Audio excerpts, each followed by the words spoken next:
দেখা যায় না, এটা তো খোলা। নেট গেলে তো হবে না। শোনা যাচ্ছে?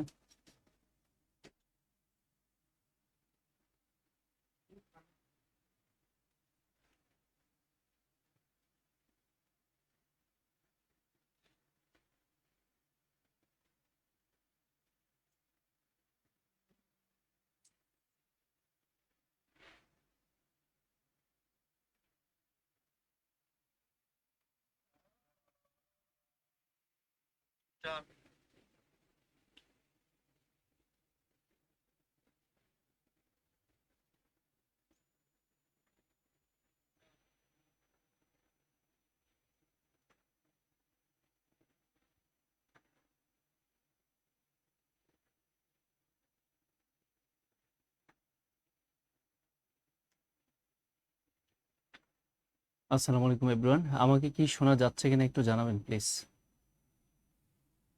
আমাকে কি শোনা যাচ্ছে? আপনার যদি আমার সাউন্ডটা, আমাকে কি শোনা যাচ্ছে কিনা একটু জানাবেন। আমাকে কি শোনা যাচ্ছে? আপনার যদি হুম, এই মুহূর্তে নিশ্চয়ই আমাকে শুনতে পাচ্ছেন। আচ্ছা, তাহলে আমরা শুরু করে দেই। আজকে আমরা রেকর্ডিং আজকে আমরা আপনাদের সাথে আইবি এর বিগত সালের কোশ্চেনগুলো নিয়ে কথা বলবো, যে কি টাইপের প্রশ্ন তারা করে থাকে। আমরা এর আগেও আপনাদের সাথে কয়েকটা লাইভে আমি বলেওছি যে তারা আইবিএ কি ধরনের প্রশ্ন করে থাকে। তারই ধারাবাহিকতায় আমাকে কি শোনা যাচ্ছে কিনা একটু জানাবেন প্লিজ। তো আমাকে কি শোনা যাচ্ছে? ওকে, তারই ধারাবাহিকতায় আজকেও আমরা কিছু প্রশ্ন দেখব, যাতে করে আপনারা বুঝতে পারেন যে তাদের কোয়েশ্চেনের প্যাটার্নটা কেমন হয়। চলেন তাহলে আমরা শুরু করে দেই। সাউন্ডে কোনো প্রবলেম থাকলে আমাকে অবশ্যই কমেন্টসে একটু জানাবেন প্লিজ, যে সাউন্ড কি আপনাদের কাছে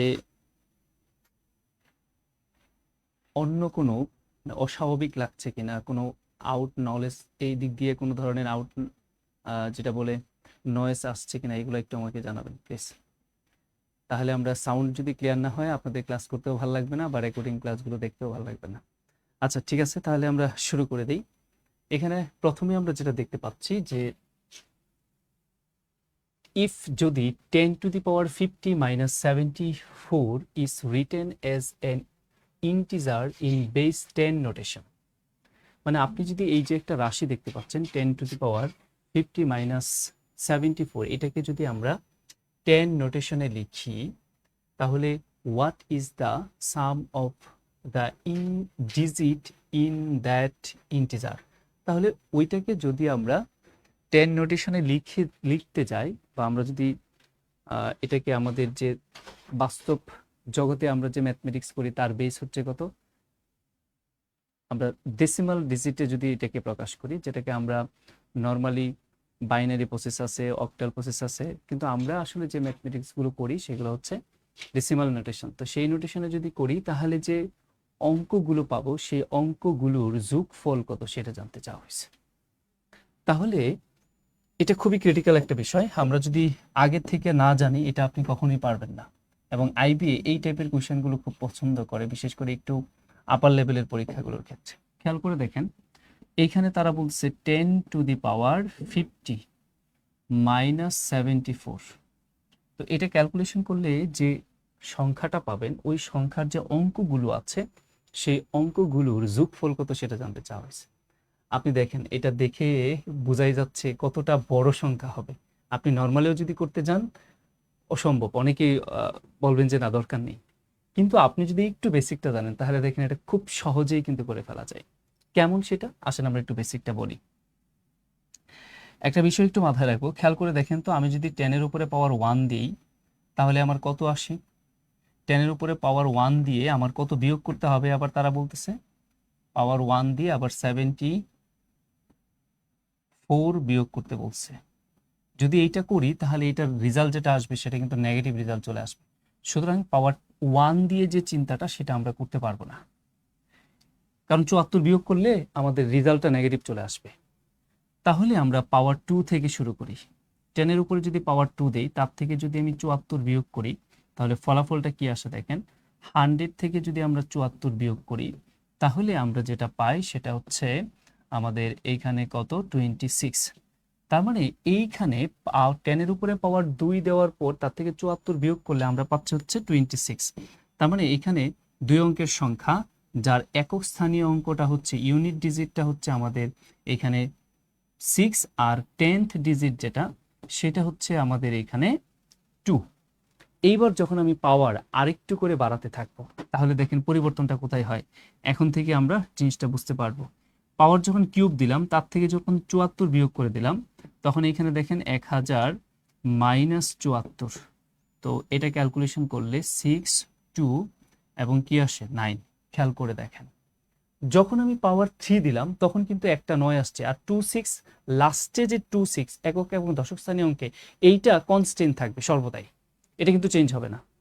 এবার দেখেন 9 বিষয়টাই হচ্ছে আমাদের এখানে গুরুত্বপূর্ণ বিষয়, যে 9 আসলে কখন থেকে আসতেছে এবং কয়টা করে আসতেছে। দেখেন তো আমি যখন 10 এর উপরে পাওয়ার 4 করে দিলাম তার থেকে যদি আমি 74 বিয়োগ করি তাহলে আপনি দেখবেন ক্যালকুলেশন করলে যেটা আসবে 4 করে দেওয়া মানে একের পরে 4টা শূন্য, তার থেকে যদি আপনি 74 বিয়োগ করে দেন তখন আপনি পাবেন হচ্ছে 6 2 9 9। তার মানে কয়টা 9 পাইছেন? দুইটা 9। তার মানে আমি যখন পাওয়ার 3 এর পর থেকে মানে 2 এর পর 3 থেকে যখন আমি শুরু করতেছি তখনই আমার একটা করে 9, যখন 4 এ গেলাম তখন 9 আরো একটা বেড়ে গেল। তাহলে একটা বিষয় খেয়াল করে দেখেন যে আমরা এইখান থেকে মানে 3 এর থেকে যদি চিন্তা করি তখনই আমি একটা করে 9 পাচ্ছি। মানে যখন আমার পাওয়ার 3 তার থেকে যদি আমি 2 বিয়োগ করি তখন একটা 9 পাওয়া যায়। তাহলে এইখানে একটা সাধারণ পথ আমি চিন্তা করতে পারি, সেটা কেমন, যে 10 এর উপরে পাওয়ার যদি আমার n হয় আর তার থেকে যদি আমি 2 বিয়োগ করি, হ্যাঁ মাইনাস এখানে কত 74, তাহলে শেষে দুইটা অঙ্ক হবে। একটা হচ্ছে 26, মানে অবশ্যই আমার n এর পাওয়ার কি হইতে পারবে না, n এর পাওয়ার 1 হইতে পারবে না। 2 যদি হয় তাহলে 26 হয়, কিন্তু যখন আবার 3 দেই তখন আবার আমার কি হইতেছে 926 হচ্ছে। তার মানে এইটা বলতে পারতেছি যে 10 এর উপরে পাওয়ার যাই থাক, 10 এর উপরে পাওয়ার যাই থাক তার থেকে যদি আমি 2 বিয়োগ করে দেই তাহলে এইটা ক্যালকুলেশন করলে যেটা পাবো সেটা হচ্ছে এইখানে 9 এর সংখ্যা পাবো হচ্ছে 48টি, মানে 2 কম এত সংখ্যক 9 পাবো। তাহলে আমি আবার একটু আপনাদের এখানে বলি, ধরেন আমি যদি 10 এর উপরে পাওয়ার দেই 3, তাহলে এটা ক্যালকুলেশন করলে লাস্টে কয়টা 9 আসবে? আপনি পাওয়ার 3 থেকে 2 বিয়োগ করে দেন কত পাচ্ছেন 1, তার মানে একটা 9 আসবে।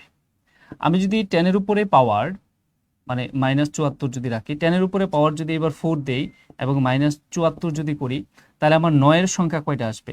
পাওয়ার কত 4, তার থেকে আমি 2 বিয়োগ করে দিব, তাহলে কয়টা 9 পাবো? দুইটা 9 পাবো। আমি যদি এবার 5 বলি তার থেকে 2 বিয়োগ করে দিব তাহলে কয়টা 9 পাবো? 3টা 9 পাবো। বিষয়টা হচ্ছে তাহলে আমরা এইটা বলতে পারি যে 50 উপরে পাওয়ার আছে মাইনাস যদি 74 হয় তাহলে এইখানে যেটা পাবো শেষে তো আমি 26 পাবোই, এই 50 থেকে 2 বিয়োগ করলে কত হয় 48। তার মানে আমি আরো 9 পাবো কয়টা? 48টা 9 পাবো। তাহলে 48টা 9 যোগ করলে কত হবে? 9 × 48, এই হলো 48টা 9 যোগফল, প্লাস তার সাথে আরো আমি এখানে কি যোগ করব, ওই যে লাস্টে 2 এবং 6 এই দুইটা অঙ্ক আছে এদেরকে যোগ করে দেব। তাহলেই এই বিশাল ক্যালকুলেশন যেটা তার অঙ্কগুলোর যোগফল কত সেটা চলে আসবে। তো এটা আমরা যদি এখানে ক্যালকুলেশন করি তাহলে 8 নং কত 72 আর 4 34, আর এখানে হচ্ছে কত 6 2 8, তার মানে 440। তাহলে ওই যে সংখ্যাটার অঙ্কগুলো আসবে ওই অঙ্কগুলো যোগ করলে আমরা পাবো হচ্ছে কত 440। এখন আলটিমেটলি আমি যদি এবার পুরো বিষয়টা আরেকটু সহজ করে বলি যে এই টাইপের ম্যাথ আসলে আপনি কি করবেন, তার অঙ্কগুলোর যোগফল কত হবে, তাহলে 100 থেকে আপনি 74 বাদ দেন পাবেন কত 26। তার মানে লাস্টের দুইটা অঙ্ক আপনি জানেন কত 26। এবার 100 এর উপরে পাওয়ার কত, 100 এর উপরে পাওয়ার হচ্ছে 50, তাহলে 50 থেকে আপনি 2 বাদ দেন, বাদ দিলে থাকে কত 48। তার মানে আপনি বুঝতে পারছেন 9 এর সঙ্গে 9 হবে কয়টা, 9 হবে 48টা। তার মানে 9 48টা 9 যদি যোগ করেন তাহলে আমার কত হবে, 9 × 48 আমি গুণ করে দেই, এর সাথে 26 যোগ করে দেই, তাহলে 2 এবং 6 এই দুটো যোগ করে দিলে আমরা পাবো হচ্ছে 440। তাহলে এই বিশাল বড় সংখ্যাটার অঙ্কগুলো যোগ করলে 440 হবে। এবং এই কনসেপ্টের ম্যাথগুলো আইবিএ প্রায় দিয়ে থাকে। তো এই কনসেপ্টগুলো কিন্তু খুবই ইম্পর্টেন্ট। আসেন আমরা নেক্সটে দেখি কি আছে।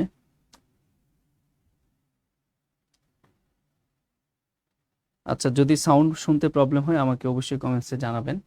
নেক্সটে কি বলছে, in a shipment of 1000 light bulbs 1/4 of the bulb were defected.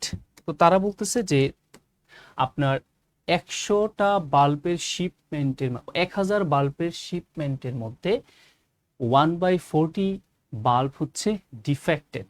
এখন প্রশ্ন করা হচ্ছে what is the ratio of defective bulbs to non defective bulbs. তাহলে ডিফেক্টিভ এবং নন ডিফেক্টিভ বাল্ব এর অনুপাতটা কত সেটা জানতে চাওয়া হয়েছে।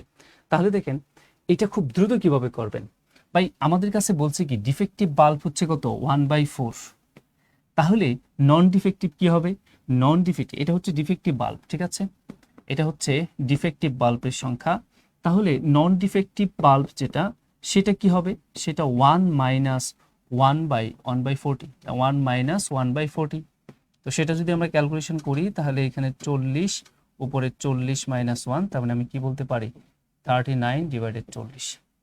তাহলে এবার অনুপাত যদি করতে বলা হয় কি কি বলছে, ডিফেক্টিভ বাল্ব এবং নন ডিফেক্টিভ বাল্বের অনুপাত কত। তার মানে ডিফেক্টিভ হচ্ছে আমার 1/40 অনুপাত নন ডিফেক্টিভ হচ্ছে কত 39/40, 40 কেটে দিলে 1 অনুপাত 39। এটাই হচ্ছে আমাদের আলটিমেট ক্যালকুলেশন, যেহেতু অনুপাত জানতে চাইছে। এখন কেউ যদি বলেন যে এটা বুঝি নাই, আপনি নর্মালি ক্যালকুলেশন করতে চান, কি করতে চান, তাহলে আপনি ডিফেক্টিভ বাল্বের সংখ্যা যেটা সেটা যদি বের করতে চান, আপনার মোট এখানে বাল্ব ছিল কত 1000, তাহলে আপনি 1000 এর 40-এর 1 অংশ বের করে দেখেন, ঠিক আছে। তো আমরা যদি এখানে ক্যালকুলেশন করি আমরা পাবো হচ্ছে কত 25। এবার নন ডিফেক্টিভ এভাবে করা মানে কি আপনার অযথাই সময় নষ্ট করা। তাহলে নন ডিফেক্টিভ কি হবে, এই 1000 থেকে যদি আমরা এই 25 বিয়োগ করে দেই তাহলে যেটা পাবো সেটা হচ্ছে আমাদের নন ডিফেক্টিভ বাল্ব। এবং ওদের অনুপাত করলে আবার ঘুরে ফিরে কি আসবে 1:39 আসবে, ঠিক আছে। আমরা এখানে যদি বিয়োগ করি তাহলে কত আসতেছে 5, আর এখানে কত 3, তার মানে এখানে কত 7, আর আমাদের এখানে কত 9।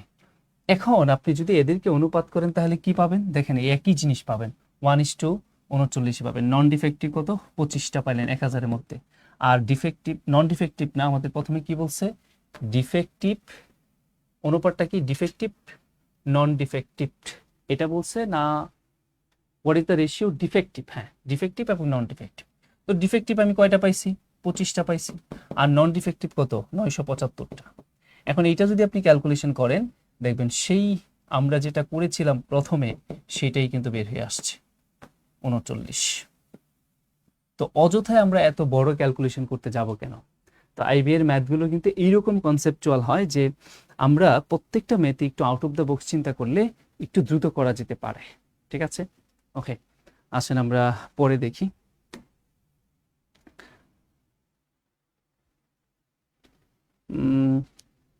কমেন্টস, আসসালামু আলাইকুম স্যার। ওয়ালাইকুম আসসালাম। 1:40, 1:39, ইয়েস ফাইন, থ্যাংক ইউ। আচ্ছা ঠিক আছে, পরে আসি কি বলছে দেখি। Mahmud is standing 180 yards due north of point P. তো মাহমুদ হচ্ছে পি পয়েন্ট থেকে নর্থের দিকে 180 গজ। Antara is standing 240 yards due west of point P. P থেকে ওয়েস্টের দিকে 240 গজ দূরে হচ্ছে Antara, fine. What is the shortest distance between Mahmuda and Antara. তাহলে মাহমুদা এবং অন্তরার মধ্যবর্তী শর্টেস্ট ডিস্টেন্সটা কত আমাদের কাছে সেটা জানতে চাওয়া হয়েছে। এটা পুরো জিওমেট্রিক বেস একটা কোয়েশ্চেন। খেয়াল করে দেখেন এই কোয়েশ্চেনটা পারতে গেলে আপনার অবশ্যই এই দিক আইডেন্টিফায়ার বিষয় যেটা সেটা খুব ভালোভাবে মাথায় রাখতে হবে। তো এগুলো আমি ক্লাসগুলোতে অনেকবারই বলছি কিভাবে আপনি মনে রাখতে পারেন। নিউজ শব্দটা দিয়ে আমি প্রায় ক্লাসে বলে থাকি, বিশেষ করে অ্যানালিটিক্যালের ক্লাসে, যাতে করে এটা ভুলে না যান। এখন আমরা এটা দেখি, তারা যেভাবে বলছে সেটা আমরা একটু সাজাই। Mahmuda is standing 180 yards due নর্থের দিকে অফ পয়েন্ট পি পয়েন্ট থেকে। সাপোজ এইখানে এটাই হচ্ছে আমার পি পয়েন্ট, কেমন? তো এই পি পয়েন্ট থেকে মাহমুদা 180 গজ কোন দিকে দূরে দাঁড়িয়ে আছে? 180 গজ নর্থে, তাহলে নর্থ উপরে। সাপোজ এইখানে মাহমুদা আছে, ওকে, কত গজ? 180 গজ, ফাইন। এইবার আমাদের কি বলছে? Antara is standing 240 yards due west. তাহলে অন্তরা আছে হচ্ছে সাপোজ এইখানে, ওয়েস্ট যেহেতু এইখানে কতটুকু? 240 গজ দূরে। এখন আমাদের কাছে তারা জানতে চাচ্ছে what is the shortest distance between Mahmuda and Antara. তাহলে মাহমুদা এবং অন্তরার মধ্যে শর্টেস্ট ডিস্টেন্স তো এইটাই। এখন এই ডিস্টেন্সটা যদি বের করতে চাই, আমরা কি দেখতে পাচ্ছি যে এখানে আসলে কি সমকোণী ত্রিভুজ। এখন আপনি যদি চিন্তা করেন যে এইখানে আমি অতিভুজের যে সূত্র সেটা অ্যাপ্লাই করব, ধরেন এ এম হচ্ছে এখানে অতিভুজ যদি বলি, তাহলে তো আপনার ব্যাপক সময় লাগার কথা। তার মানে কি করতে হবে? 180 এর বর্গ প্লাস কি করতে হবে? 240 এর বর্গ করে বর্গমূল করতে হবে, তাহলে আপনার আর পরীক্ষায় পাশ করা লাগবে না, এমসিকিউ। তাহলে কনসেপ্টটা কি? আমি ক্লাসগুলোতে অনেকবার বলছি, দেখেন এই দুইটা সংখ্যাকে আমরা ভাগ করে আমাদের যে ফান্ডামেন্টাল সমকোণী ত্রিভুজের অনুপাত আছে কতগুলো, সেইগুলোতে ফিরে আসবো। এগুলো আমরা ক্লাসে মনে রাখার টেকনিক অনেকবার বলছি। দেখেন উভয়কে আমরা ভাগ করতে পারি কি দ্বারা? 10 তারপরে 6, তার মানে কি 60 দ্বারা ভাগ করা যায়।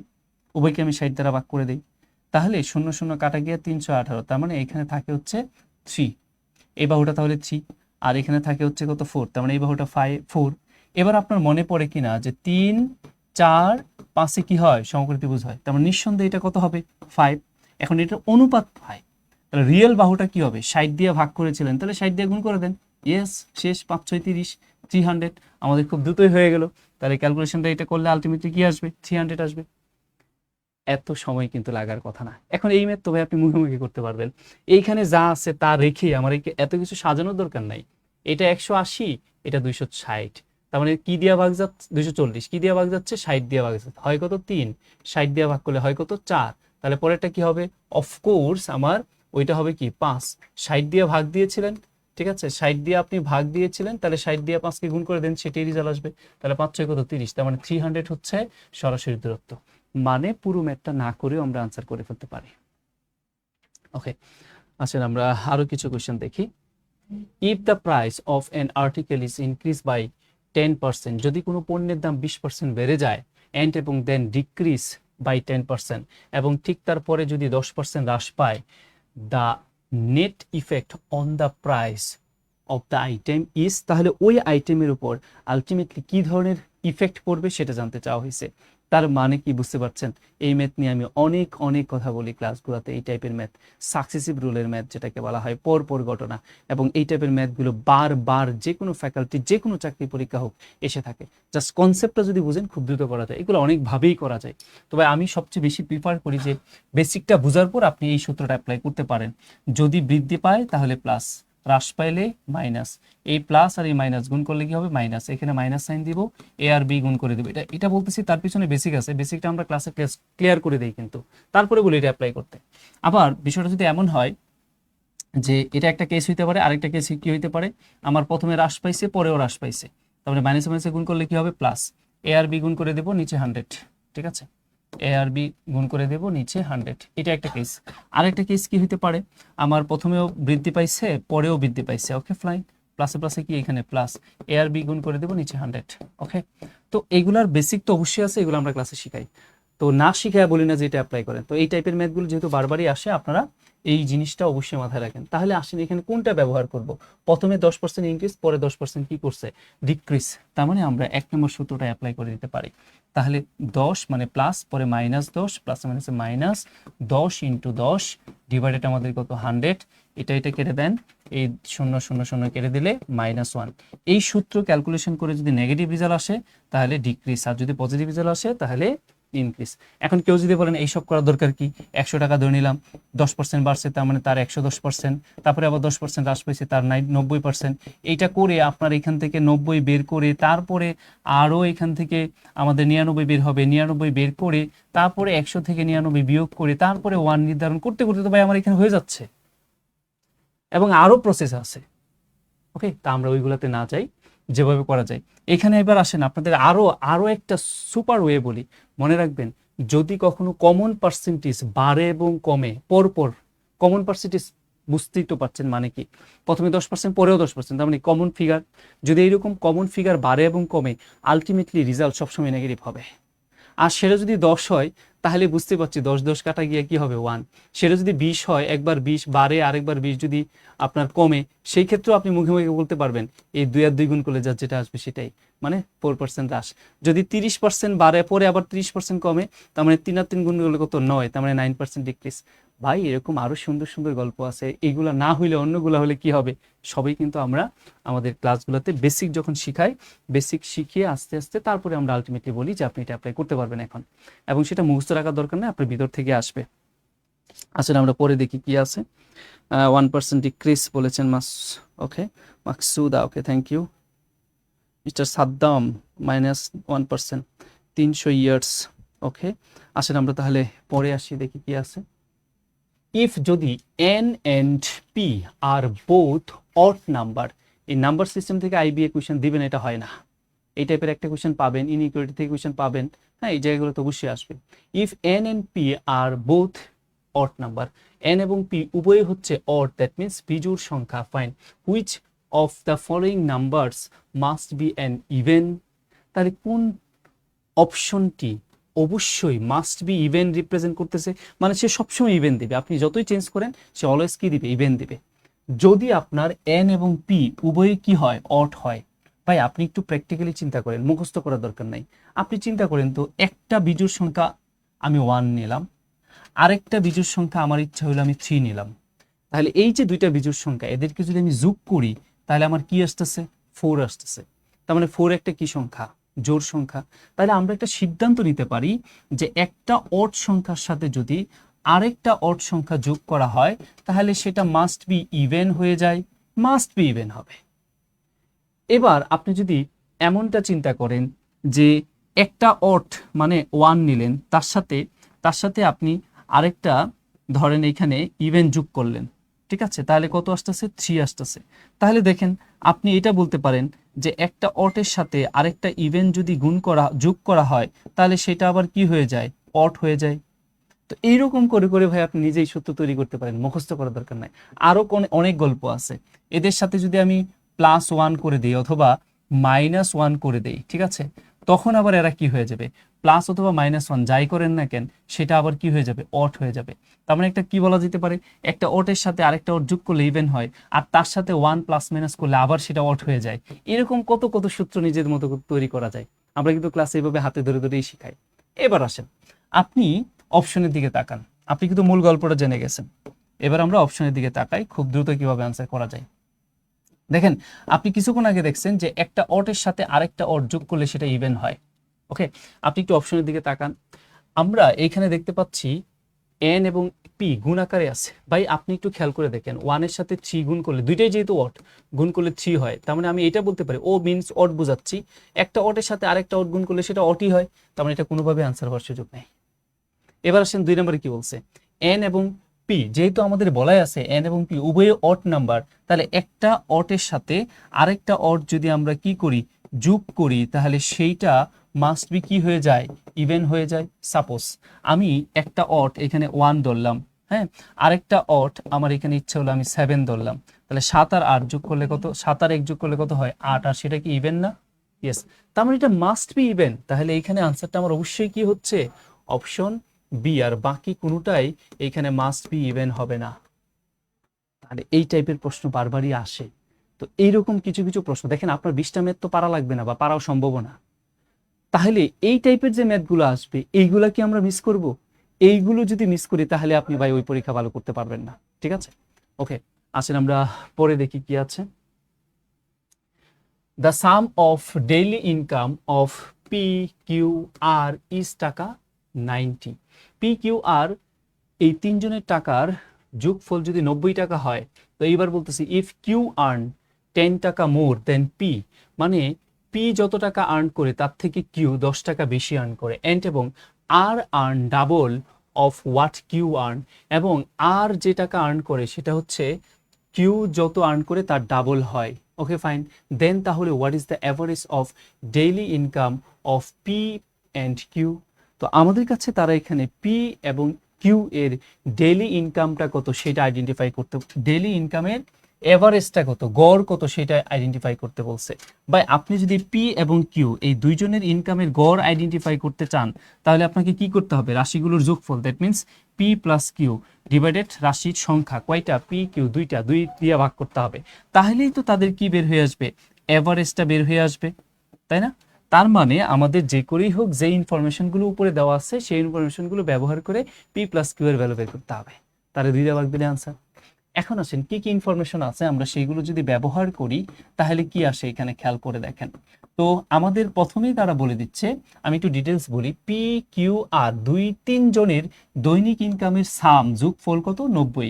তার মানে আমি বলতে পারি পি প্লাস কিউ প্লাস আর এই তিনজনের যোগফল হচ্ছে কত টাকা, 90 টাকা।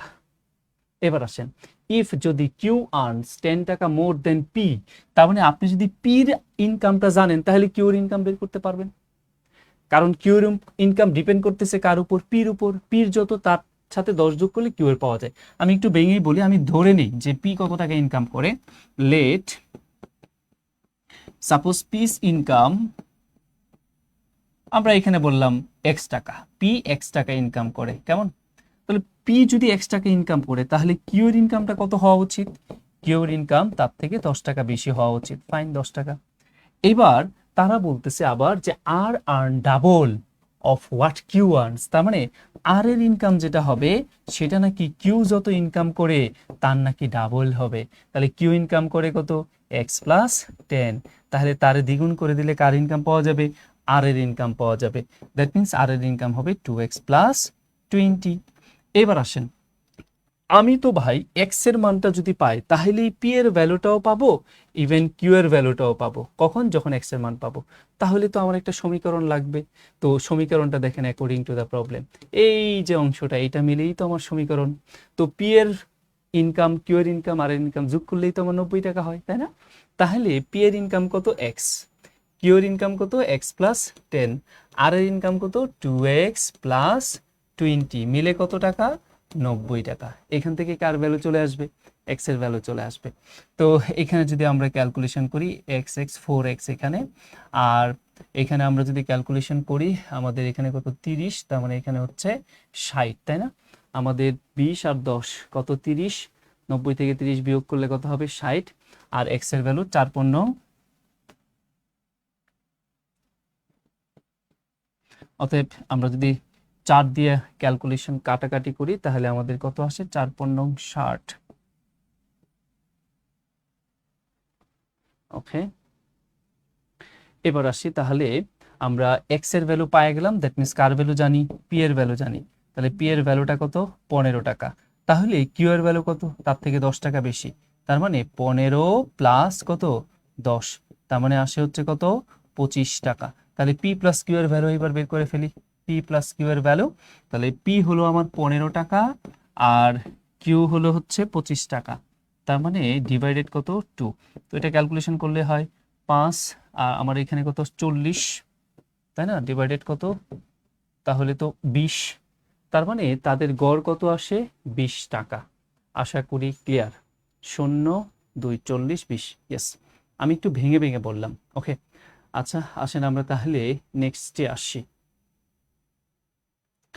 আরেকটা বিষয়, আমরা এগুলো আরো একটা ওয়েতে করতে পারতাম, যাই হোক আমরা যেহেতু এখানে বেশি সময় নিছি আমরা আরো কিছু কোয়েশ্চেন দেখি।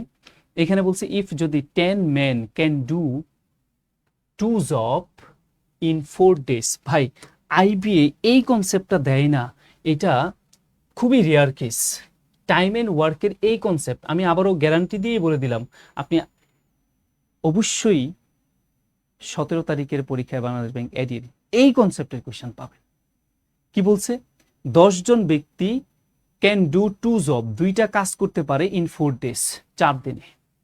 এখন বলতেছে হাউ মেনি ম্যান, তাহলে কতজন মানুষ আর রিকোয়ার প্রয়োজন টু ডু 4 জব, তার মানে 4 তার দ্বিগুণ জব, মানে 4 জব যদি করে 2 দিনে তাহলে কতজন মানুষ লাগবে। ভাই এই ম্যাথ যদি আপনি নর্মালি ইউনিটারি প্রসেসে সাজায় সাজায় করতে যান অনেক সময়ের ব্যাপার, এইভাবে করলে ভাই আপনি এমসিকিউ লিখতে পারবেন না। আপনার শিখতে হবে বেসিক ধরে ধরেই, ওইভাবেই শিখতে হবে, কিন্তু অ্যাপ্লাই করতে হবে অন্য একটা অ্যাপ্রোচে। আদারওয়াইজ কিন্তু আপনি আইবি এর ম্যাথ করতে পারবেন না যদি সবসময় বেসিক অ্যাপ্লাই করেন। বেসিক থাকবে অন্তরে, ক্যালকুলেশন হবে ওই স্মার্ট ওয়েতে, এটা কিন্তু মাথায় রাখতে হবে সবসময়, বিশেষ করে এমসিকিউ পরীক্ষায়। তো এটা আমরা কিভাবে দ্রুত করতে পারি, আমি ক্লাসে কিন্তু একটা টিক্স শিখাইছি, আপনাদের মনে আছে নিশ্চয়ই। তাহলে এখানে আমরা একটা আমরা যদি এমনটা চিন্তা করি যে ইনপুট আউটপুটের একটা কনসেপ্ট মজা করে বলে আর কি, যদি আপনি নিচে ইনপুট দেন উপরে আউটপুট পাবেন। ইনপুট বলতে কি, আউটপুট বলতে কি, ভাই 10 জন মানুষ 2টা কাজ 4 দিনে করতে পারে, তা আপনি বলেন তো এইটুকুর মধ্যে আউটপুটটা কি, ফলাফলটা কি? ফলাফলটা নিশ্চয়ই আপনি এটা বলবেন 2 জব, তাহলে ফলাফলটা হবে উপরে। এই যে 2, এটা পাইতে কি কি ইনপুট দিতে হচ্ছে, মানে কি কি এফোর্ট আপনি দিচ্ছেন, 10 জন মানুষ দিচ্ছেন, এন্ড কয় দিন কাজ করতেছে, 4 দিন। এই তো এইবার সেম ইকুয়াল, এইবার বলতেছে, এইবার আসেন তাহলে 4টা কাজ, তার মানে এইবার ফলাফলটা কত, 4, তার মানে এইবার উপরে 4। এই 4টা কাজ পাইতে গিয়ে আপনি কি কি এফোর্ট দিচ্ছেন, 2 দিন দিচ্ছেন, তাহলে ইনটু 2। এখন জানতে চাচ্ছেন কতজন মানুষ লাগবে, জানি না কতজন মানুষ লাগবে, এক্স। আপনি দেখেন একটা ফ্যান্টাস্টিক ওয়েতে এই ম্যাথ শেষ। আমি আমার ক্লাসগুলোতে এটার পুরো বেসিকটা আমি কয়েক ধাপে শিখায়া তারপরে বলি এটা অ্যাপ্লাই করবেন, এবং এটার শর্টকাট ওয়েটা কি সেটাও লিখে দিই সূত্র হিসেবে। তাহলে আপনি যদি এটা ক্যালকুলেশন করেন কত দ্রুত হয়ে যায় দেখেন। আমি যদি এইখান থেকে এই 2 দিয়া এই 4কে কাটি, থাকে 2, এই 2 কেটে দিলাম, ঠিক আছে। তাহলে এইখানে গুণ করলে আমার 4 দশে কত, 40। অতএব বুঝতেই পারছি এক্স এর ভ্যালু কত আসবে, 40 আসবে। তার মানে 40 জন লোক আমার আসলে প্রয়োজন, ঠিক আছে। আচ্ছা, তাহলে আসি আমরা নেক্সটে যাই। এই টাইপের একটা কোশ্চেন আপনি অফকোর্স পাবেন। ওকে, দেখি কে কি বলছেন। 40 yes right, 40 output requirement, yeah output equal requirement. Okay fine, 40, thank you. আসেন আমরা তাহলে পরে দেখি কি বলছে। The ratio of girls to boys in a class 3:4, মানে একটা ক্লাসে নাকি আমার গার্লস এবং বয়েজের যে অনুপাত সেটা হচ্ছে 3:2। এবার বলছে the number of student in class can be any of the following except, except মানে হলো ব্যতীত। তার মানে এই নিচের যে অপশনগুলো আছে এই অপশনগুলোর মধ্যে সবগুলো অপশনের আপনার ওই ক্লাসের স্টুডেন্ট সংখ্যা হইতে পারে একটা অপশন ব্যতীত।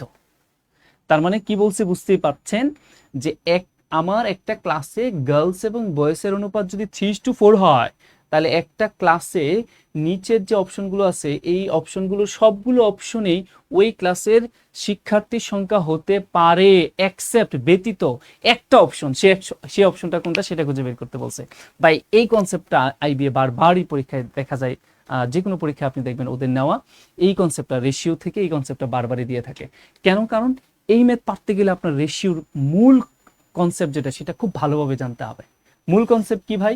ভাই এই ক্লাসের শিক্ষার্থীর সংখ্যা খেয়াল করে দেখেন, এই ক্লাসের শিক্ষার্থীর সংখ্যা গার্লস এবং বয়েসের অনুপাত, গার্লস এবং বয়েসের অনুপাত কত বলছে? গার্লস এবং বয়েসের অনুপাত 3:4 বলছে। ভাই এই ক্লাসের শিক্ষার্থীর সংখ্যা যে কোনো সংখ্যাই হইতে পারবে, যে কোনো সংখ্যাই হইতে পারবে, তবে একটা কন্ডিশন মেনে। সেই কন্ডিশনটা কি? ওই যে শিক্ষার্থীর সংখ্যাটা হবে সেই সংখ্যাটা অবশ্যই এই অনুপাদ্যের যোগফল যত তার গুণিতক সংখ্যা হতে হবে। তার মানে অনুপাদ্যের যোগফল কত? 3 আর 4 যোগ করলে কত হবে? 7। তার মানে ওই ক্লাসের শিক্ষার্থীর সংখ্যা 7-এর গুণিতক যে কোনো সংখ্যা হইতে পারবে। তার মানে আনসার কি ভাই? যে অপশনটা 7 দিয়ে নিঃশেষে বিভাজ্য না সেটাই আনসার, তাই না? দেখেন আপনার এইখানে 35 7 দিয়ে নিঃশেষে বিভাজ্য, তার মানে শিক্ষার্থীর সংখ্যা হইতে পারে। হ্যাঁ, আমার এখানে 4 সাথে 28 7 দিয়ে নিঃশেষে বিভাজ্য, 6 সাথে 42, এই 42ও হইতে পারে। কিন্তু এই 48কে আমি কোনোভাবেই 7 দ্বারা নিঃশেষে বিভাজ্য করতে পারবো না। তার মানে ওই স্কুলের 3:4 অনুপাতের যদি শিক্ষার্থী হয়ে থাকে বয়েজ এবং গার্লস, তাহলে সেই স্কুলের শিক্ষার্থী কোনো মতে 48 হওয়া পসিবল না। বোঝা গেল নিশ্চয়ই? ঠিক আছে ভাই, এই জন্য বারবার বলি বেসিকটা ক্লিয়ার করি। ম্যাথ করার দরকার নাই বেসিক ঠিকঠাক থাকলে। শর্টকাট আমরা বলি, সেই শর্টকাটেরও দরকার নাই আসলে। আপনি যদি পুরো বেসিক ক্লিয়ার থাকে আপনি নিজেই ব্যবহার করবেন বা দেখেই বুঝতে পারবেন কিভাবে গেলে আসলে ইজি হয়।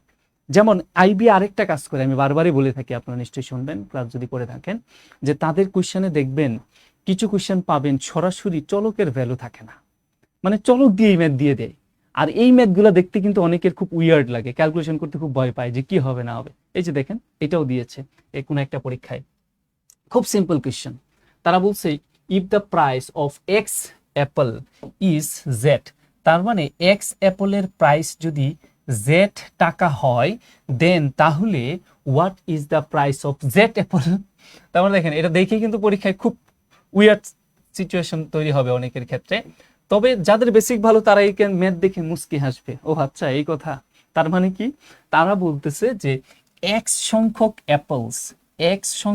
অ্যাপলস এর মূল্য নাকি জেড টাকা, ফাইন জেড টাকা, নো প্রবলেম।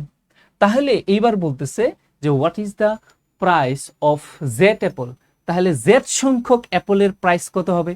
ভাই আমরা ইউনিটারি প্রসেসে যদি বলি আমার এক্স সংখ্যক অ্যাপলের কস্ট যদি হয় জেড টাকা, তাহলে সবার আগে কাটটা বের করতে হয় জানি একটা অ্যাপলসের, একটা অবজেক্টের ভ্যালু কত, তাহলে একটা অ্যাপলসের আমার কস্ট প্রাইস কি হওয়া উচিত, ভাগ করতে হবে কিনা এক্স দ্বারা, জেড বাই এক্স, একটা অ্যাপলসের দাম।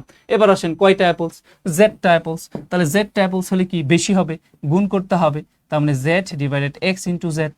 তাহলে এটা আমরা এখন গুণ করলে কি আসতেছে, জেড স্কোয়ার ডিভাইডেড এক্স। খুবই সিম্পল না? সংখ্যা দিলে খুবই দ্রুত করে ফেলতে পারতেন, যখনই চলক দিছে তখনই আমাদের অস্বাভাবিক লাগছে। তার মানে আনসারটা কি হচ্ছে, অপশন ডি। এখন আপনি কি পরীক্ষার হলে আসলে এইভাবে করবেন?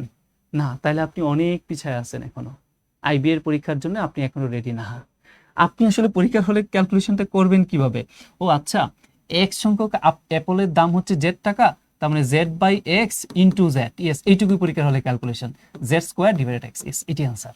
তো ওই যে কিভাবে কি হলো না হলো সেটা তো আপনিই জানেন, ওয়ানে হলে ইত্যাদিতে, যেটা আগে দেখালাম, তাই না? ওকে, আসেন আমরা তাহলে আরো কিছু কোয়েশ্চেন দেখি।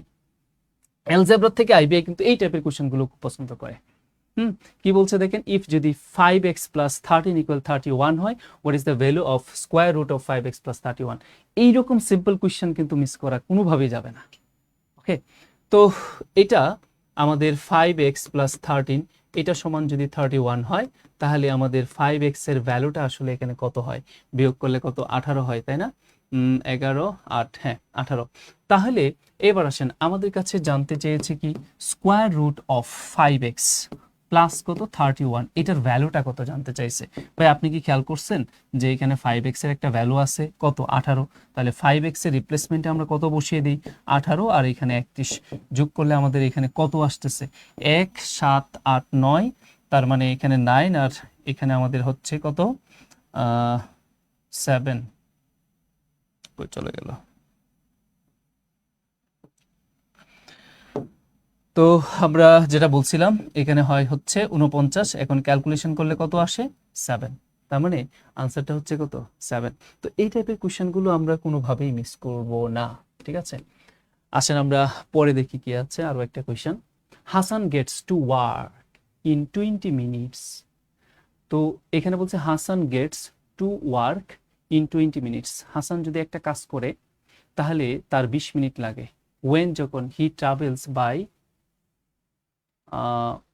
কার, যখন সে গাড়িতে যায়, তখন when he travels by bike the same route to takes কত মিনিট, 60 মিনিট। এখন বলছে his average driving speed is 20 mile per hour more than his average speed on bike। মানে বাইকে যাইতে তার যে গড় গতিটা হয় তার থেকে আপনার যদি সে ড্রাইভ করে যায় গাড়ি দিয়া, তাহলে এখানে 20 মাইল পার আওয়ার গতিটা কি হয়, বেশি হয়। এবার তারা বলতেছে যে how far does he travel to work, তাহলে সে তার কাজে যাইতে কতটুকু রাস্তা ট্রাভেল করে সেটি আমাদের কাছে এখানে জানতে চাওয়া হয়েছে, ঠিক আছে? ওকে, তো আসেন আমরা একটু দেখি যে সে যখন তার কাজে যায় বাই কার, গাড়িতে যখন যায় তখন লাগে কয় মিনিট, 20 মিনিট। আবার যখন সে যাই হচ্ছে বাইকে তখন লাগে তার 60 মিনিট। এখন বলা হচ্ছে তার গাড়িতে যদি যায় তাহলে তার গতি 60 মাইল পার আওয়ার বেশি হয়, কোথা থেকে, বাইকের থেকে। তাহলে তার বাসা থেকে ধরেন অফিসের দূরত্বটা কত, how far does he travel to work, তাহলে তার কাজে যাইতে গেলে কতটুকু দূরত্ব অতিক্রম করতে হয়। আপনি একটু চিন্তা করে দেখেন তো, আমরা যদি বলি তার বাইকের স্পিড, আমি একটু শর্ট করে লিখি, সাপোজ বাইকের স্পিড হচ্ছে X mile per hour, X mile per hour, তাহলে তার গাড়ির যে স্পিড, যে গাড়ি দিয়ে যেটা যায় কারের যে স্পিড, সেটা তার থেকে কত বেশি থাকে, ওই যে বললো 20 মাইল পার আওয়ার বেশি থাকে, তার মানে এক্স প্লাস 20, আমরা এমন করে চিন্তা করতে পারি। এখন আমাদের তারা যেটা বলছে, আমাদের দুইটা ওয়েতে সে যায়, একটা হচ্ছে বাইকে আর একটা হচ্ছে কিসে যায়, কারে। দুইটার ক্ষেত্রে একটাই জিনিস তার সেম থাকে, ওই যে এখানে বলেই দিছে যে বাই দ্য সেম রুট, তার মানে কি দূরত্বটা সেম থাকে। তাহলে আমরা একটা দূরত্ব সমীকরণ দাঁড় করায় ফেলি না, তাহলেই তো হয়। দূরত্ব আমরা আপনাদের প্রায় ক্লাসে বলছি, যারা এটা দেখবেন, বা আপনি সায়েন্সের মতো করে যদি চিন্তা করেন এসবিটি ওইটা দিয়ে করতে পারেন, distance equal speed into time, আপনি এটা দিয়ে মাথা এখানে ক্যালকুলেশন করে ফেলতে পারেন। দুইটা ঘটনার ক্ষেত্রে এখানে ডিস্টেন্সটা কি সেম। এখন আমরা যদি এইখানে বলি যে সে যদি বাইকে যায় তাহলে তার লাগে কয় মিনিট, 20 মিনিট, তাহলে তার বাইকের গতি কত, এক্স, তার মানে এক্স মাইল পার আওয়ারে যদি যায় তাহলে তার সময় লাগে কত, 20 মিনিট। কিন্তু আমার যেহেতু এক্স গতিটা মাইল পার আওয়ার, তাই 20 মিনিট আর মিনিটে রাখা যাবে না, এটাকে 60 দ্বারা ভাগ করে আওয়ারে কনভার্ট করে ফেলতে হবে। এটা আমরা বারবারই বলি যে আপনি যদি আপনার ডিস্টেন্স যদি মাইল পার আওয়ার মাইলে হয়, আপনার স্পিড যদি মাইল পার আওয়ারে হয়, তাহলে অবশ্যই টাইম আওয়ারে হইতে হবে। ডিস্টেন্স কিলোমিটার, গতি কিলোমিটার পার আওয়ার, টাইম আমার কি হইতে হবে, আওয়ারে হইতে হবে। তাই টাইম মিনিটে ছিল, আওয়ারে করে ফেললাম। এই দূরত্ব সমান, এই দূরত্বটাই যাবে হচ্ছে, যদি সে কারে যায় তখন তার X plus 20 mile per hour গতিতে যদি যায় তাহলে নাকি লাগে 60 মিনিট। তাহলে 60 মিনিটকে আমরা কি করব, 60 দিয়ে ভাগ করে আওয়ারে কনভার্ট করে ফেলবো। এখন এইটা করলে না আপনার কার মান চলে আসবে, এক্স এর মান চলে আসবে, মানে কি বাইকের গতিটা চলে আসবে পার মাইল। তো করে ফেলেন। তো এইখানে আমরা যদি কাটি, আমরা দেখেন এই 60 কাটতে পারবো। আমি অনেকবার বলছি যে সমীকরণ হইলে লব লব হর হর কেটে সময়টা নষ্ট করবেন না, খুব দ্রুত করে ফেলবেন। তাহলে এখানে কত হবে হচ্ছে 20 দিয়ে কাটলে 3, তাহলে এখানে থাকে হচ্ছে এক্স, আর ওইখানে থাকে 3 দিয়ে গুণ করলে 3x, আর এখানে 3 20 কত 60। তো এবার ক্যালকুলেশন করলে আমার থাকে হচ্ছে 2x সমান যদি 60 হয়, দ্যাট মিনস এক্স এর ভ্যালুটা কত হবে, এক্স এর ভ্যালুটা হবে 30। তার মানে আপনি যখন বাইকে গিয়েছিলেন তখন আপনার গতি ছিল, আপনি যখন বাইকে গিয়েছিলেন তখন আপনার গতি ছিল কত, 30 মাইল পার আওয়ার, তাই না, 30 মাইল পার আওয়ার। এখন জানতে চাচ্ছে ডিস্টেন্স, তো ডিস্টেন্স মানে কি, স্পিড ইনটু টাইম। যখন আপনি বাইকে গেলেন তখন আপনার গতি হলো 30 মাইল পার আওয়ার, আপনার সময় লাগছে কত, 20 মিনিট। তার মানে 20 মানে কি, 20/60 বলতে হবে, 20/60, কারণ মিনিটটাকে আওয়ারে নিতে হবে। এবার কেটে দেন না, মানে হয়ে যাবে, কেটে দিলে হয়ে যায়। হ্যাঁ, এই দিয়া কাটলে 2, 2 দিয়া 20, 10, তার মানে 10 মাইল আপনার বাসা থেকে অফিসের দূরত্ব আসলে 10 মাইল। বুঝা গেল কিনা? আরো ওয়ে আছে, ঠিক আছে, আরো সুন্দর সুন্দর ওয়ে আছে ক্যালকুলেশন গুলো করার জন্য। ভাই আপনি যদি মূল বেসিক জানেন অনেকভাবেই করা যেতে পারে। 8 নং কোয়েশ্চেন দেখাবো। 8 নং এ কি আছে, আটে হ্যাঁ 8 কি করাই নাই, a man has to go 10 kilometre to a bus, এটা কি দেখানো হয় নাই, কোনোভাবে কি স্কিপ করে ফেলছি? আচ্ছা এটাই তো দেখাই নাই না, আচ্ছা তাহলে একটু দেখায় ফেলি। কি বলছে দেখেন, a man has to go 10 kilometre to catch a bus, একজন ব্যক্তি নাকি 10 কিলোমিটার যায় একটা বাস ধরার জন্য, fine. He walk part of way at 7 kilometre, সে কিছু অংশ, দ্যাট মিনস সে হেঁটে যায় কত কিলোমিটার পার আওয়ার গতিতে, 7 কিলোমিটার পার আওয়ার গতিতে। He walks part of the way, মানে ওই টোটাল রাস্তার কিছু অংশ সে পায়ে হেঁটে যায় 7 কিলোমিটার পার আওয়ার গতিতে। তার মানে 10 কিলোমিটার রাস্তার মধ্য থেকে সে কিছু অংশ যায় 7 কিলোমিটার পার আওয়ার গতিতে, এবং run the rest of the way at 12 kilometre per hour, এবং বাকি অংশটুকু যায় হচ্ছে 12 কিলোমিটার পার আওয়ার গতিতে। ইফ যদি হি টেক 75 মিনিটস, যদি সে 75 মিনিট সময় নেয় টু কমপ্লিট হিজ জার্নি, তার জার্নিটা শেষ করতে যদি সে 75 মিনিট সময় নেয়, how far did he walk, তাহলে সে পায়ে হেঁটে কতটুকু রাস্তা গিয়েছিল? ভাই খেয়াল করে দেখেন, এইখানে আমাদের তার তো টোটাল রাস্তা কত, টোটাল রাস্তা হচ্ছে 10 কিলোমিটার। কেমন? এই 10 কিলোমিটার সে কিছু অংশ গেছে পায়ে হেঁটে, জানি না কত অংশ পায়ে হেঁটে গেছে, সেটাই তো জানতে চাইছে। ধরে নিলাম এইখানে যে x কিলোমিটার পথ সে পায়ে হেঁটে গেল। কেমন? তাহলে বাকিটুকু কত? 10 মাইনাস এক্স। এইটুকু গেল হচ্ছে কারে, যেতটুকু সে পায়ে হেঁটে গেল সেইটুকুর যে গতিবেগ ছিল সেটা জানি কত, 7 kilometre per 7 mile per hour, kilometre per hour. আর যেটুকু সে কিসে গেল, রেস্ট অফ দ্য জায়গা অংশটুকু সে 12 কিলোমিটার পার আওয়ারে গেল, সেটার গতি ছিল এখানে 12 কিলোমিটার পার আওয়ার। তার টোটাল টাইম কত লেগেছে? টোটাল টাইম লেগেছে হচ্ছে 75 মিনিটস। এখন জানতে চাইছে যে সে আসলে পায়ে হেঁটে কতটুকু রাস্তা গিয়েছিল, এতটুকু। দ্যাট মিনস কার মান? এক্স এর মান। আমরা এবার সমীকরণে চলে আসি। কিসের সমীকরণ দাঁড় করাবো আসলে এখানে? সূত্র কিন্তু একটাই, distance equal speed into time. তাহলে এখানে টাইমের সমীকরণ যদি আমরা দাঁড়াই, এই সমীকরণ থেকে টাইম বের করেন। কিভাবে বের করতে হবে? ডিস্টেন্স বাই স্পিড, তাই না? তাহলে আমাদের প্রথমে গিয়েছিলাম এক্স কিলোমিটার, আমার গতি ছিল কত? 7। বাকিটুকু গিয়েছি, বাকিটুকু বলতে আমার বাকি দূরত্ব কত? 10 মাইনাস এক্স। গতি ছিল কত? 12 কিলোমিটার পার আওয়ার। এই তো আমার টোটাল টাইম, তাই না? আর সেই টোটাল টাইমটা তারা কত বলে দিয়েছে? 75 মিনিটস। তো এখানে আমরা আসলে 75 মিনিট লিখতে পারবো না। যাদের এই বেসিক আছে যে উভয় পাশে সমীকরণের একই ইউনিট থাকতে হয়, এদিকে যদি কিলোমিটার পার আওয়ার হয় আর কিলোমিটার হয়, এদিকে সময় থাকতে হবে আওয়ারে, তার মানে 75কে 60 দ্বারা ভাগ করলে এই 75 মিনিটটা ঘন্টায় কনভার্ট হয়ে যাবে। কেমন? এইবার যদি আপনি ক্যালকুলেশন করেন, এক্স এর মান বের হয়ে আসবে। আর যারা একটু সুপার অ্যাডভান্স স্টুডেন্ট, তারা এই ক্যালকুলেশন করে সময় নষ্ট করবে না। তারা যে কাজটা করবে সেটা কি করবে? তারা অপশন টেস্ট করবে। দ্যাট মিনস এই ধরেন প্রথম অপশনে 7 আছে, যেখানে এক্স আছে সে এক্স এর রিপ্লেসমেন্টে সে 7 বসায়া দিবে। দেখেন তো এক্স এর রিপ্লেসমেন্টে আপনি 7 বসায়া এইখানে ক্যালকুলেশন করে দেখেন, উভয় পাশ কি হয়ে যাবে? মিলে যাবে। অতএব আনসার এটাই হবে। বুঝা গেল? এখন আপনি ক্যালকুলেশন করেও যদি যান, দেখবেন এক্স এর ভ্যালু কি আসতেছে? 7 আসতেছে। ওকে, আমি একটু ফাস্ট করে দিলাম যেহেতু এটা স্কিপ হয়ে গেছিল। পরে এইখানে শেষ। আচ্ছা, আমি কেমন করে ওইটা রেখে আসছিলাম? না, আমি 2বার করাইছি, আমি নিজেও জানি না। যাই হোক, কে বলেছেন, কেন বলেছেন? ভালো বলেছেন। ইফ যদি 7x মাইনাস 5y সমান 13 হয় এবং 2x মাইনাস 7y সমান যদি 26 হয়, তাহলে 9x মাইনাস 12y সমান কত? ভাই, এই টাইপের কনসেপ্ট, এই যে কনসেপ্টগুলো আছে অ্যালজেব্রার, এইগুলো আইবি এর খুব পছন্দের জায়গা। কারণ কি জানেন? এইখানে আপনার সমীকরণ দেখে আপনি ভয় পাওয়া যান যে এতগুলো সমীকরণ, এক্স এর মান বের করব আলাদা করে, ওয়াই এর মান বের করব, অনেক সময় টাইম কনজিউমের ব্যাপার। না ভাই, আপনি একটু ভালো করে যদি অবজার্ভ করেন ম্যাথটার দিকে, তাহলে কিন্তু আপনার এত কিছু করা লাগে না। দেখেন, আপনার কাছে তারা জানতে চাইছে 9x মাইনাস 12y সমান ওয়াট। আপনি একবার কি একটু ভালো করে তাকায়া দেখছেন যে এইখানে 7x আর এখানে 2x যোগ করলে 9x হয়ে যায়, আবার এইখানে 5x আর এখানে 7x যোগ করলে এখানে 12x হয়ে যায়। তাহলে আমি কেন আলাদা করে এই দুইটার এক্স এর মান বের করবো, ওয়াই এর মান বের করবো, তারপরে এখানে বসাবো, এখানে ওয়াই এর মান বসাবো, বিয়োগ করবো, তারপরে বলবো আনসার?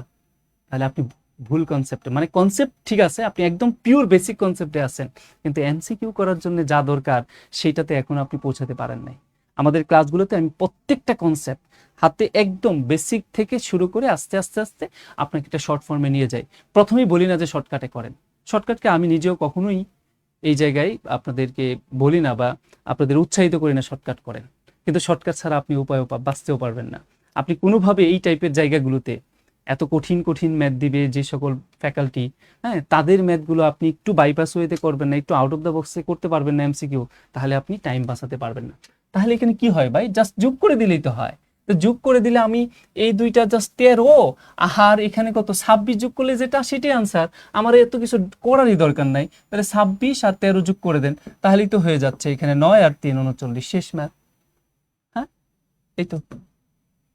এখন যদি কেউ বলে যে 7x মাইনাস 5y সমান 13, আর এখানে কত পরেরটা হচ্ছে কত 2x মাইনাস 7y সমান 26, এইভাবেও যদি গিয়ে আপনি যোগ করে করতে যান, তাও তো সময় নষ্ট হচ্ছে। দরকার কি? আমি জাস্ট এই দুইটা রেজাল্ট যোগ করে দিই, তাহলে তো হয়ে যায়। এবং এখানেও যোগ করলে আমাদের এই 9x চলে আসবে আর এখানে 12y চলে আসবে, সমান আমাদের কত 39, শেষ। আমরা পরে দেখি আরো কোনো কোয়েশ্চেন আছে কিনা। আইবিএ যদি কোয়েশ্চেন করে একদম পিওর বিজনেস রিলেটেড কিছু কোয়েশ্চেন তারা দেয় না, এটা হয় না, এটা সবসময় দিয়ে থাকে। যেমন আমরা এই কোয়েশ্চেনটার দিকে যদি একটু তাকাই, দেখেন এই কোয়েশ্চেনটাও কিন্তু অনেকটা বিজনেস রিলেটেড কোয়েশ্চেন। কি বলছে, ইন আ সার্টেন কমিউনিটি, একটা নির্দিষ্ট কমিউনিটিতে property is assessed at 60% of its appraised value, মানে আপনার যে ভ্যালুটা, নির্ধারিত ভ্যালু যেটা আপনার ট্যাক্স যোগ্য ভ্যালু হচ্ছে আপনার যে মূল ইনকাম আছে তার 60% হচ্ছে ট্যাক্স যোগ্য ভ্যালু, বিষয়টা এইরকম আর কি। তো আপনার মুড ভ্যালু, একটা সম্পত্তির মুড ভ্যালু যত, ওই ভ্যালুর 60% হচ্ছে আসলে ট্যাক্সের জন্য নির্ধারিত ভ্যালু। তার মানে আপনার 100 টাকা যদি হয়, তার 60 টাকা হচ্ছে ট্যাক্স যোগ্য ইনকাম, ওই 60 টাকার উপর ট্যাক্স দিতে হবে, বিষয়টা হচ্ছে এরকম।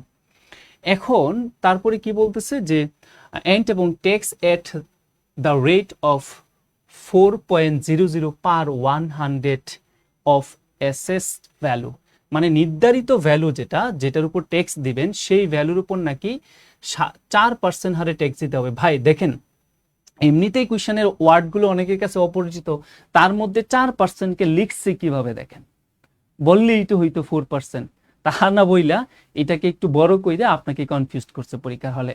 4.00 পার 100, বাই 100 টাকায় 4 টাকা, এই কথার অর্থ তো ভাই 4%, বললেই তো হইতো। যাই হোক, এরকম কাজগুলো কিন্তু করবে। এখন বলছে ইফ যদি ট্যাক্স পেয়ার ইজ অ্যাসেস টাকা 240 per quarter in property tax, oh my God, তার মানে আপনি যে প্রপার্টি ট্যাক্সটা দিবেন সেই ট্যাক্সটা কি পার কোয়ার্টারে, কত পার কোয়ার্টারে 240 টাকা করে দিতে হবে। ভাই এখন তো আবার অনেকেই আছে, আমি সবার কথা বলতেছি না, অনেকেই আছে এই কোয়ার্টার মানে কি 3 না 4 এই চিন্তাই থাকে সারাক্ষণ, এইটা কি 3 দিয়ে গুণ হবে না 4 দিয়ে গুণ হবে, এই তিনটা করতে করতে আপনার দুইটা জিকে দাগানোর সময় শেষ হয়ে যায়। তো এইগুলো দেখেন, একটা ম্যাথ করতে গেলে কতগুলো কনসেপ্ট ক্লিয়ার থাকতে হবে। তো পার কোয়ার্টারে 240 টাকা, okay fine. What is the appraised value of the property, তাহলে ওই প্রপার্টির রিয়েল ভ্যালুটা কত, বা যেটাকে আমরা বলি নির্ধারিত মূল্য, সেটা আমাদের কত বের করতে বলা হয়েছে। আচ্ছা আপনি তাহলে টোটাল ট্যাক্সটা আগে বের করেন। টোটাল ট্যাক্স পার কোয়ার্টারে আমরা যদি বলি টোটাল ট্যাক্স কত দেওয়া হয়, ট্যাক্সটা হচ্ছে, খেয়াল করেন, পার কোয়ার্টারে দেয় হচ্ছে 240 টাকা, তাই না? তাহলে কোয়ার্টার মানে 4 দিয়ে গুণ দিবেন, তাহলে টোটাল চলে আসবে। তো এখানে কত, 0 4 4 16, হাতের 1 4 2 আর 1 9, তার মানে 960 টাকা হচ্ছে আপনার টোটাল ট্যাক্স। ওকে, এইটা আবার কয় পার্সেন্টের ভ্যালু, এই যে ট্যাক্সটা দেন এটা কয় পার্সেন্টের ভ্যালু, 4%-এর ভ্যালু। মজার ব্যাপার হচ্ছে, তাহলে আপনি এখন কি বলবেন জানেন, এই যে 4%, এই 4%-এর ভ্যালু এক্স্যাক্টলি কয় টাকা, 960 টাকা।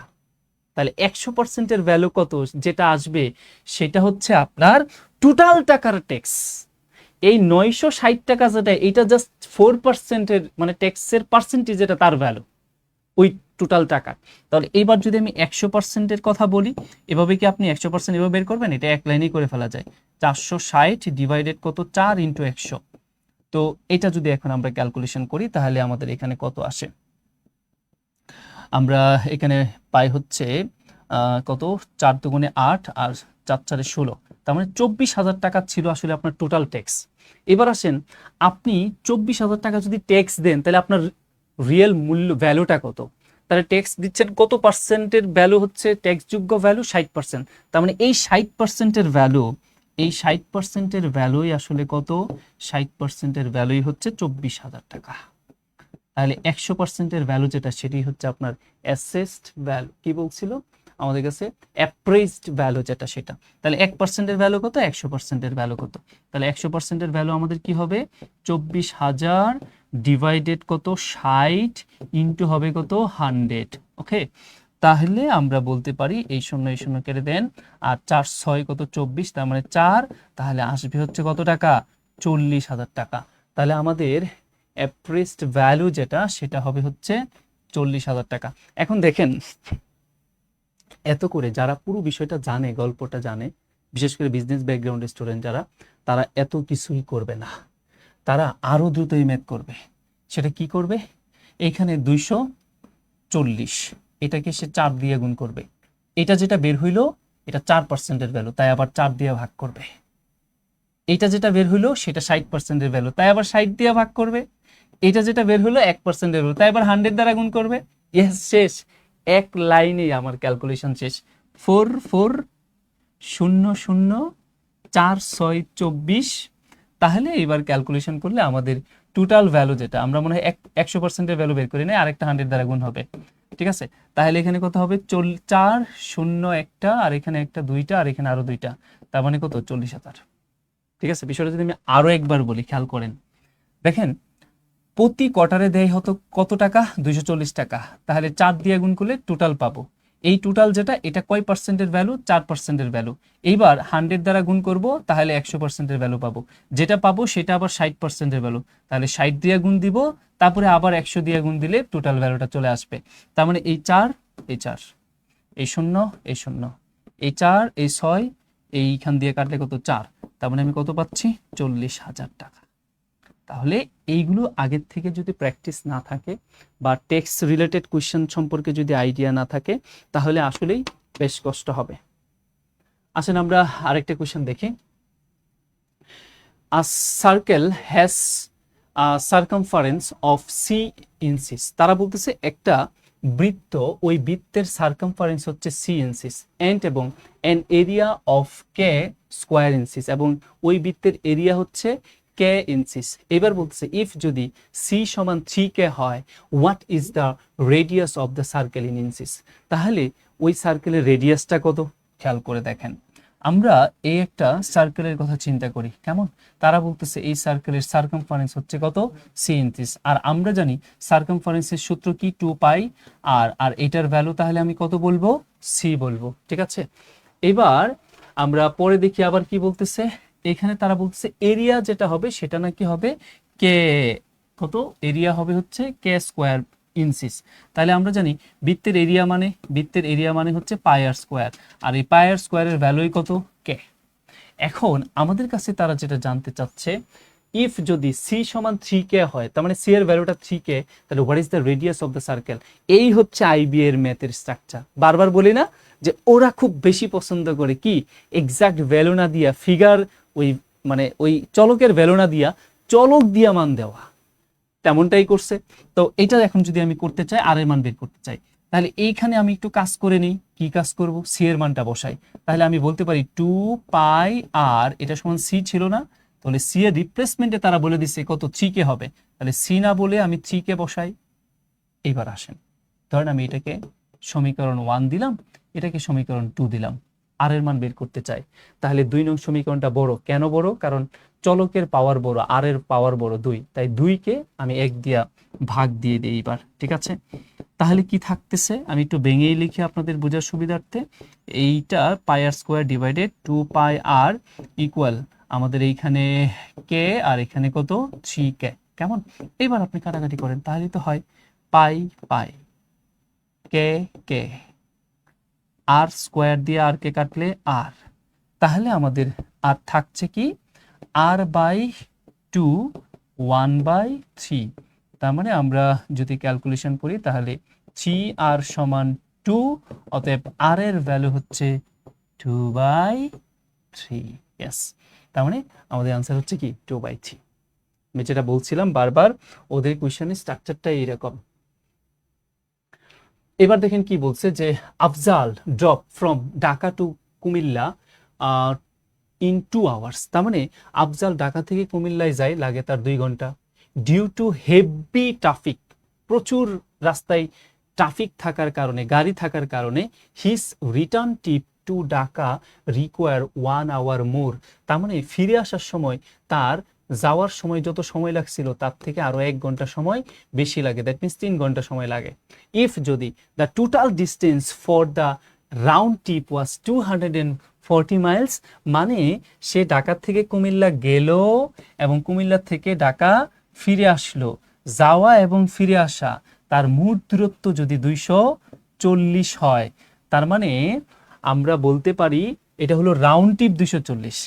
তাহলে আসলে ঢাকা থেকে কুমিল্লার দূরত্ব তাহলে কত দাঁড়াবে, তার অর্ধেক, তার মানে 120, ঠিক আছে। যাওয়া আসা তার 200, রাউন্ড ট্রিপ হচ্ছে 200। এখন হচ্ছে how much slower was Afzal travelling on the return trip. যখন ফিরে আসছিল তখন তার গতি কত কম ছিল সেটা জানতে চাওয়া হয়েছে। ঠিক আছে, তাহলে আপনি দেখেন এইখানে যখন সে 120 গেল তখন তার গতি ছিল কত? গতি মানে কি? ডিস্টেন্স বাই, দেখেন, time, distance by time, speed. তাহলে যাওয়ার সময় স্পিড ছিল কত? 120 ডিস্টেন্স ছিল, আর টাইম লাগছিল কত? 2। তার মানে 60 মাইল পার আওয়ার ছিল যাওয়ার সময়। যখন সে ফিরে আসলো তখন স্পিডটা কত? ফিরে আসার সময় তার স্পিডটা ছিল হচ্ছে এই 120 ডিস্টেন্স, কিন্তু সময় কত? 3। তার মানে 3 4 12, তার মানে 40 মাইল পার আওয়ার। এইবার দেখেন তার ফিরে আসার সময় গতি কম ছিল। কত কম ছিল? যাওয়ার সময় ছিল 40, আসার সময়, যাওয়ার সময় ছিল 60 গতি, আসার সময় ছিল 40 মাইল পার আওয়ার। তাহলে তার আসলে বিয়োগ করলে কত? 20 মাইল পার আওয়ার ছিল তার গতি, কম, স্লোয়ার ছিল। বোঝা গেল? তো দেখে মনে হচ্ছে অনেক কিছু, কিন্তু কনসেপ্ট ক্লিয়ার থাকলে আসলে অনেক কিছু না। হ্যাঁ, ভয় পাওয়ার কিছু কারণ নেই। তবে আপনি যদি বেসিকে দুর্বল থাকেন তাহলে আপনি ভয় পেতেই পারেন, এটাই খুব স্বাভাবিক। ওকে, আমি অনেকের কমেন্টস পড়ছি না, কারণ কমেন্টস পড়লে অনেকে আবার রেকর্ডিং দেখতে বিরক্ত হয় যে এত সময় নষ্ট করার কি দরকার, এই সেই। অনেকে বলছেন শেখ 39 বলেছেন, আফরিন মাহমুদ আসসালামু আলাইকুম বলেছেন, ওয়ালাইকুম আসসালাম। ওকে, শেখ সাদ্দাম সাহেব 20 কিলোমিটার স্লোয়ার, ওয়াও ফ্যান্টাস্টিক। আর আমি কমেন্টস পড়তে পারছি না, তার চেয়ে বরং কিছু ম্যাথ করে ফেলি। কি বলছে দেখেন, all of the following R way to right 20% accept, মানে তারা বলতেছে আপনি দেখেন এটা আইবিএর কোশ্চেন, 20%কে আপনি লিখবেন, নিচের সবগুলো অপশনের ওয়েতে লিখতে পারবেন একটা ব্যতীত। ঠিক আছে, মানে মনে হবে কি না জানি এখানে আছে। ভাই কিচ্ছু না, জাস্ট বলছে এই যে 20% কথাটা, এটাকে কি কিভাবে লিখতে পারেন তাও আবার এখানে অপশনে দিয়ে দিছে। তাহলে কোন কোন ভাবে 20%কে লেখা যাবে না সেটা আমার আনসার। ভাই এই 20% মানে কি 1/5 বলা যায় না? এখন আমি আমার ক্লাসে এইগুলা অনেক কথা বলছি, পার্সেন্টেজ নিয়ে অনেক ধরনের ওয়েতে কিভাবে আপনার মাথায় রাখতে হবে সেটা বলছি। তাই 100% বলা যায়। 20% কথার অর্থ কি? 20/100। তার মানে 20/100ও আছে, তার মানে এইটাও আনসার না, এটাও একটা ওয়ে। আবার 20/100কে যদি কাটাকাটি করি 1/5 হয়, তার মানে এইটাও একটা ওয়ে, এটা আনসার হইতে পারে না।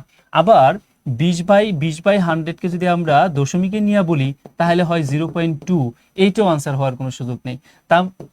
তার মানে আমরা 20%-এ কোনোদিন 20 আনে এটা লিখতে পারবো না।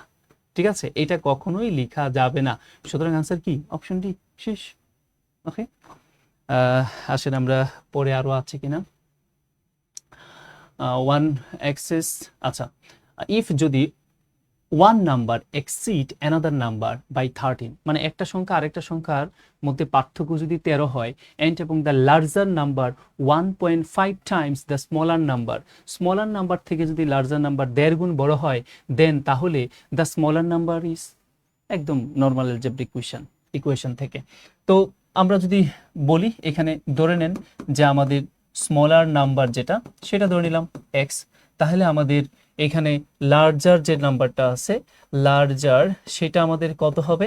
সেটা নাকি হবে স্মলার নাম্বার যত তার 1.5 টাইমস। আপনি এইভাবে লিখছেন না, আপনি ভুল লিখছেন।